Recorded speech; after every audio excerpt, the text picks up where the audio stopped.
श्री गणेश, श्री गणेश, श्री गणेश।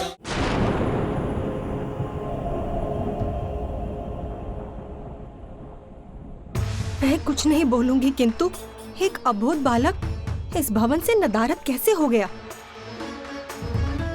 मेरा नाती कहाँ गया? मेरा नाती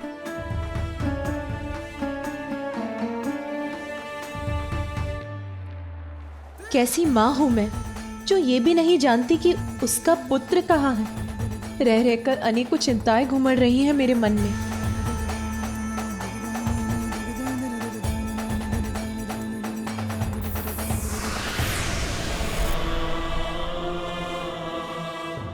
पार्वती,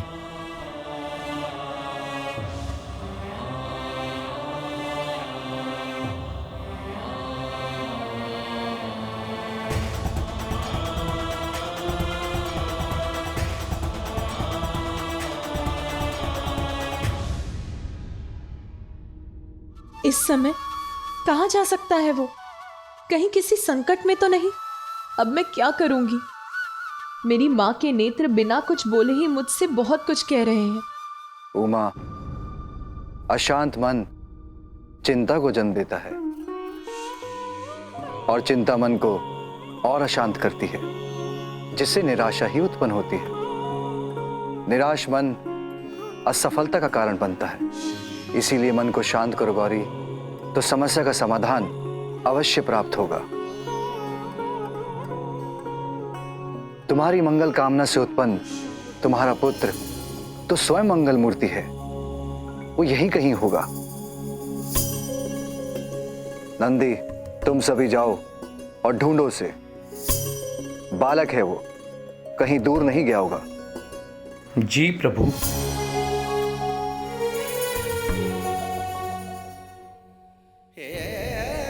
आपके इन शुभ वचनों ने मेरे मन को शांत कर दिया स्वामी।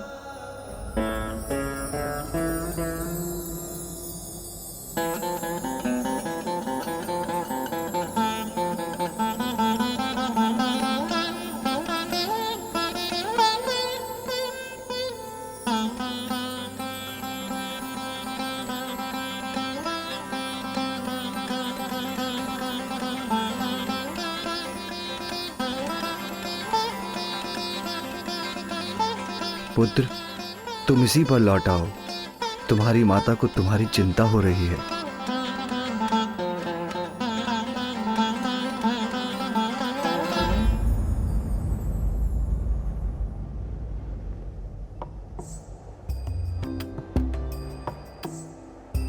बुआ जी, फूफा जी, अब मुझे जाना होगा। माँ मुझे वहाँ ना पाकर चिंतित हो रही होंगी। मैं पुनः आऊंगा। यहाँ आने का मन किया तो आ गया, किसी को बिना बताए। इसलिए अब चलता हूँ। प्रणाम फूफा जी, प्रणाम बुआ जी। कल्याण हो पुत्र। माँ चंचल है, जिज्ञासु है, किंतु मेरा पुत्र आज्ञाकारी भी है। वो अभी संसार को भली भांति समझता है कहाँ है, असुरक्षा क्या है, ये वो क्या समझेगा।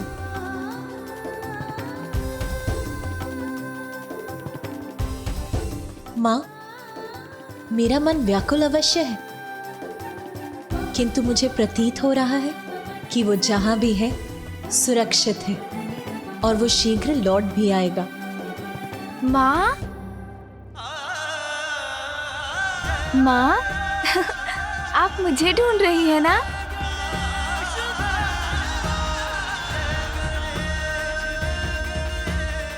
हाँ पुत्र, कहाँ चले गए थे तुम? अच्छा, अब मेरे समक्ष आओ। मैं कुछ नहीं बोलूंगी, किंतु कहाँ चला गया था वो? चलो, जहां भी था वहां से लौट तो आया है। हम उसे देखने, उससे मिलने के लिए ललायित है। अब क्यों छिपा है वो?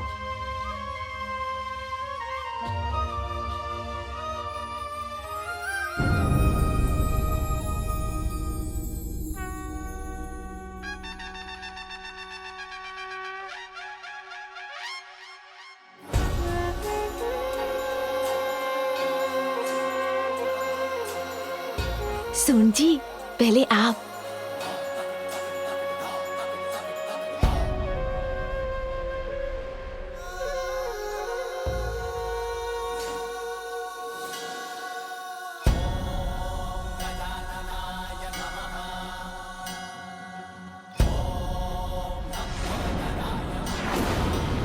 ये है पार्वती पुत्र, मेरा नाती। किंतु ये तो मैं कुछ नहीं बोलूंगी किंतु।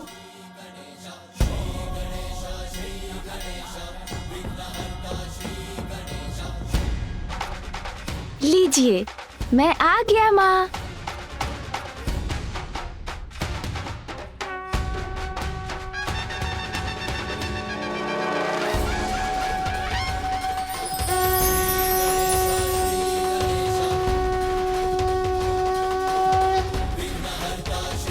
आपका पुत्र आ गया माँ।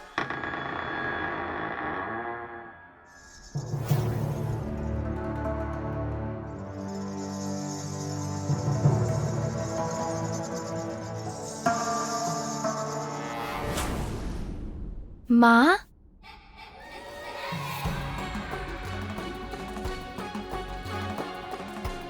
पिताश्री,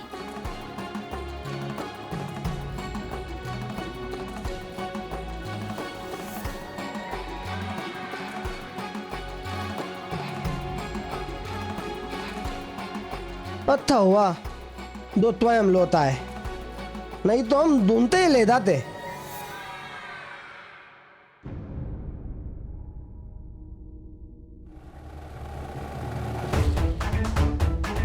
गजमुख बालक, मैं कुछ नहीं बोलूंगी किंतु। कुछ मत बोलिए देवी मैना, अन्यथा बालक का मन आहत होगा। पुत्र, मेरा पुत्र।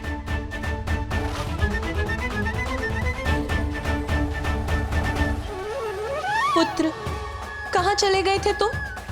तुम्हें ढूंढते ढूंढते विचलित हो रही थी मैं। माँ, मैं तो बुआ जी और फूफा जी से मिलने ब्रह्मलोक चला गया था। वो ना बुआ जी की वीणा के संगीत की ध्वनि आ रही थी और फूफा जी वेद पाठ कर रहे थे, तो मुझसे रुका ही नहीं गया। मैंने कितनी बार कहा है, बिना किसी को बताए तुम्हें कहीं नहीं जाना है। माँ तो रुष्ट हो गई। माँ,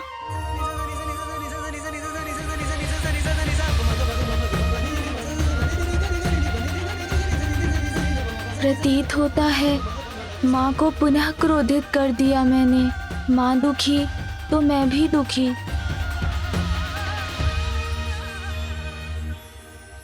पुत्र, मैं तुम्हारा नाना अर्थात तुम्हारी मां का पिता और ये उनकी माता तुम्हारी नानी।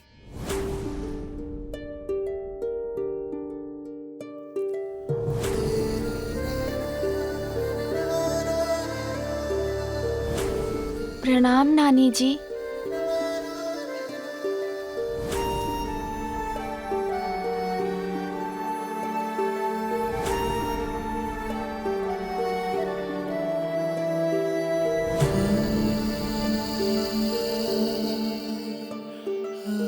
मैं सोच भी नहीं सकती थी कि मैं मेरे नाती को इस रूप में देखूंगी।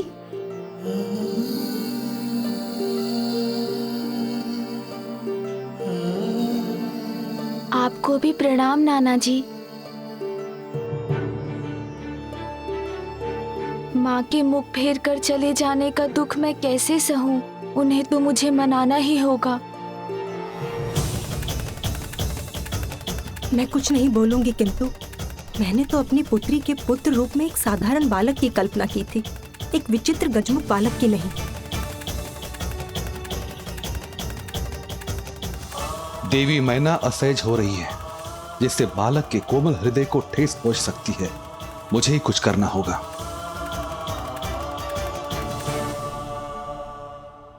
पुत्र, तुम्हारे नाना नानी तुम्हारे लिए क्या क्या उपहार लाए हैं, जरा देखो। देखो पुत्र, कितने भांति भांति के सुंदर वस्त्र है। ये सभी वस्तुएं स्वयं तुम्हारे नानी ने तुम्हारे लिए चुने हैं। माँ कहाँ है? इतनी कुपित हो गई है क्या कि लौट कर भी नहीं आ रही है। क्या हुआ पुत्र? क्या ये उपहार तुम्हें नहीं भाए? ये उपहार तो बहुत ही सुंदर है नाना जी, किंतु माँ मुझसे जब क्रोधित है, अप्रसन्न है, तो मैं कैसे किसी भी सुंदरता से प्रसन्न हो सकता हूँ? ये तो बहुत बड़ी समस्या है, किंतु इसका समाधान है मेरे पास। यदि तुम ये समस्त खिलौने अपनी माता पार्वती को दिखाओ, कदाचित उनका क्रोध कम हो जाए।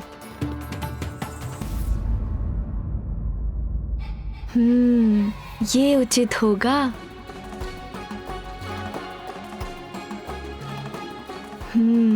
अभी जाता हूँ माँ को मनाने।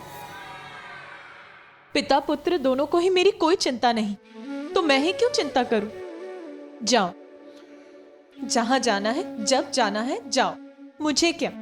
अंगल प्रताप है मेरा कुछ कहना।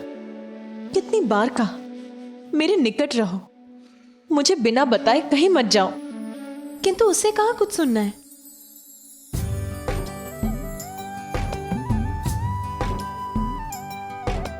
रूठ न मुझसे, हंस के दिखा दे, भूल मेरी सब मन से भुला दे। रूठ न मुझसे, हंस के दिखा दे, भूल मेरी सब मन से भुला दे। मान भी जा अब मुझे क्षमा दे, तेरा ही अंश हूँ माँ, तेरी ही छाया हूँ। जननी है तू मेरी, मैं तेरा जाया हूँ।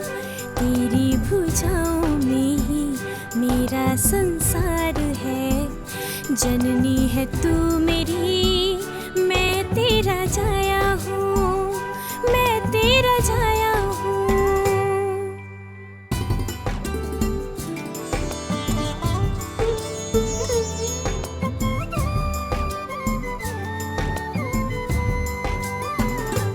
तू जो रूठी तो रूठे हैं धरती आकाश, खेल खिलौने रूठे हैं, रूठा है कैलाश। हंस भी दे, क्रोध ये छोड़ दे, अब तो इस मौन को तोड़ दे। प्यार से सर पे हाथ फिरा दे, भूल मेरी सब मन से भुला दे। मान भी जा अब मुझे क्षमा दे, तेरा ही अंश हूँ माँ, तेरी ही छाया हूँ। जननी है तू मेरी, मैं तेरा जाया हूँ, मैं तेरा जाया हूँ।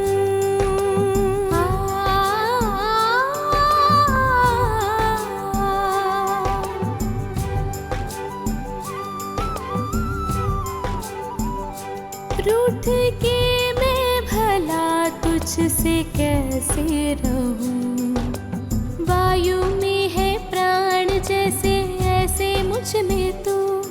जब हंसे तो हंसे ये गगन,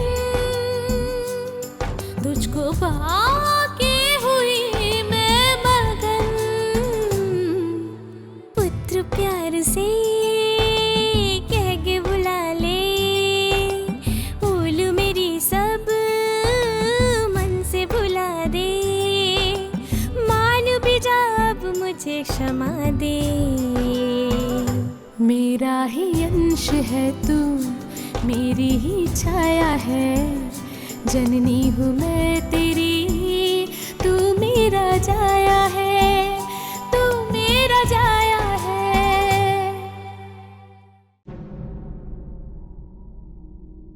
रानी मैना, संतान के लिए माता पिता का स्नेह संतान के रूप से निर्धारित नहीं होता, क्योंकि संतान तो माता पिता के जीवन को पूर्ण करती है।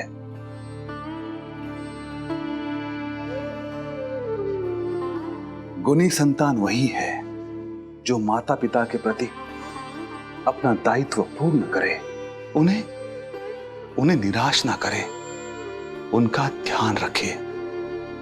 और हमारा नाती तो इतनी अल्प आयु से ही अपनी मां की भावनाओं का इतना ध्यान रखता है। और माँ, ये भी देखिए ना, हम दोनों तो इस खिलौने के साथ क्रीड़ा भी कर सकते हैं।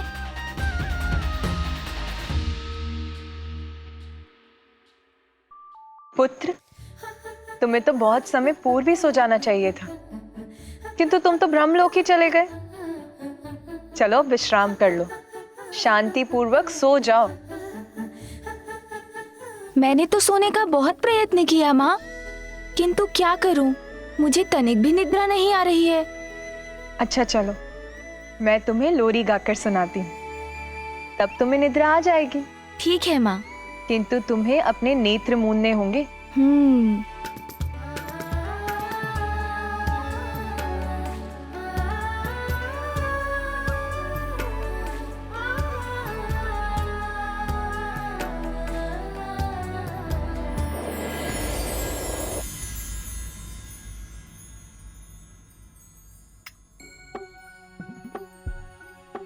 माँ, मैंने कुछ नहीं किया, मैं तो सोने का प्रयत्न कर रहा था। ये तो सून जी हैं, उन्होंने किया।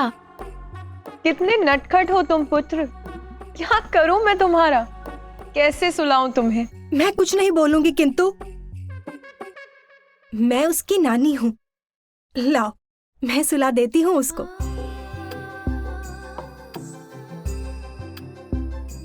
क्यों पुत्र, तुम अपनी नानी के साथ कुछ समय बिताना चाहोगे ना? हाँ नानी जी, मेरे पास इतने सारे खिलौने हैं, हम दोनों मिलकर उनके साथ खेलेंगे, बहुत आनंद आएगा।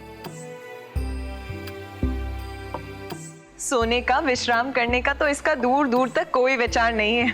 अब आप ही संभाल लीजिए इसे। मैं बाहर जाकर स्वामी को बताती हूँ कि यहाँ सब कुशल है। मैं भी तुम्हारे साथ चलता हूँ पुत्री।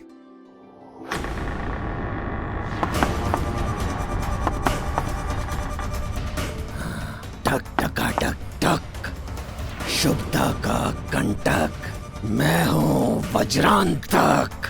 यहाँ पहुंच तो गया, बस अब कुछ ही समय में अंत करूंगा उस बालक का।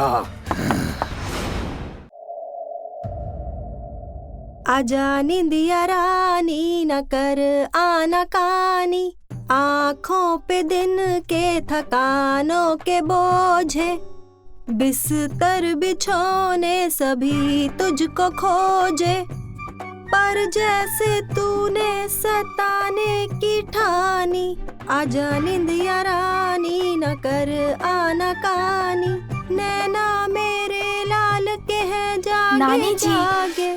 थोड़ा धीरे धीरे थपकी दीजिए ना, ऐसे तो मुझे कभी नींद नहीं आएगी। मैं कुछ नहीं बोलूंगी पुत्र, किंतु एक बालक को कैसे सुलाया जाता है ये मुझे मत समझाओ। जब तुम्हारी माँ भी सोने से मना करती थी ना, उसे भी मैं ऐसे ही सुलाती थी। ओह, तो क्या वो भी अपने खिलौने से खेलने के लिए आतुर रहती थी? नहीं पुत्र, खिलौने नहीं, वो तो बचपन से ही तुम्हारे पिताश्री की भक्ति में मग्न रहती थी, सदैव उन्हीं की ही बातें करती थी। महादेव ये, महादेव वो, आदि आदि। हाँ, मेरी माँ तो बहुत महान है। हाँ, तुम्हारी माँ बहुत महान है, और उनसे भी महान है उनके पति महादेव, और तुम तो महानतम ही हो। किंतु पुत्र, अब तुम अपना मुख बंद करो, चुपचाप सो जाओगे।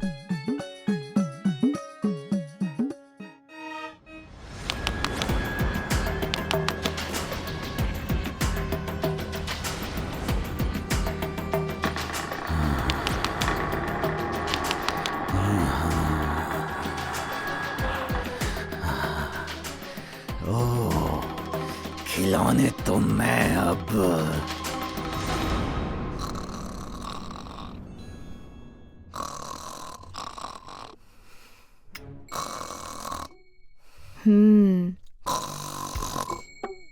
नानी जी इतनी लंबी यात्रा कर यहाँ पहुँची हैं, अवश्य ही बहुत थक गई होंगी।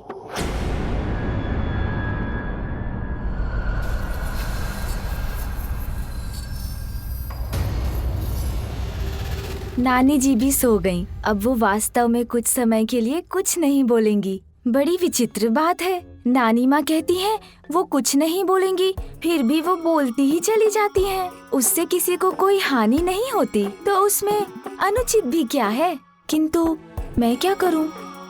मुझे तो नींद ही नहीं आ रही है।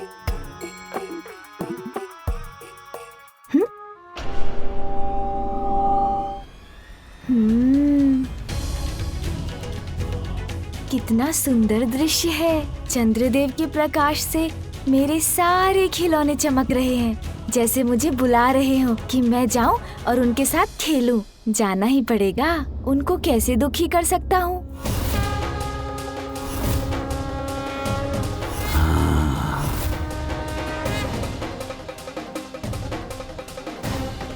समीप आओ बालक, और समीप। आज तुम्हारी मृत्यु निश्चित है। निकट आओ मेरे, और निकट। वज्रांतक के हाथों बच नहीं पाओगे तुम। आज तुम्हें मारकर मैं सिंदूरा के कार्य को पूर्ण करूंगा।